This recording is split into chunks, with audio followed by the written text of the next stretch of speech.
Hey guys, welcome back to my channel. I know, long time no upload, but if you're wondering who this girl is, my name's Lo, and today I have a very brief tutorial on these Bohemian goddess braids. You need a few tools. You'll need a crochet needle. I chose the Freacher's Water Wave in 22 inches.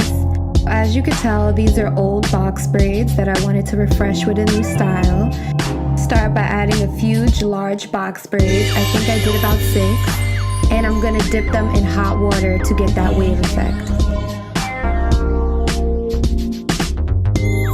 After I dipped my braids in hot water, I added some mousse.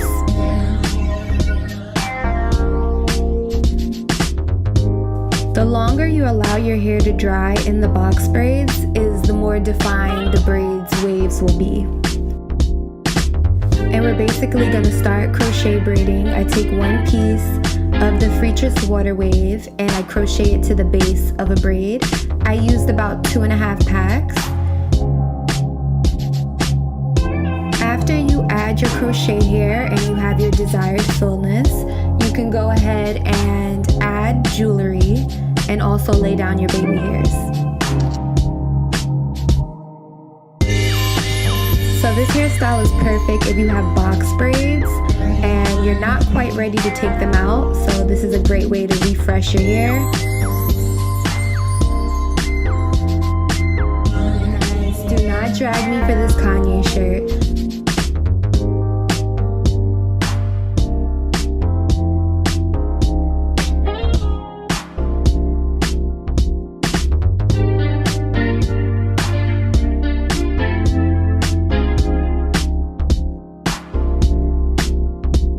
For watching, guys. I hope to hear from you guys. Please like, comment, and subscribe. Let me know what you think. If you do this hairstyle with the water wave, please let me see. I'd love to see it. Add me on Instagram, and I'll see you guys soon. Bye.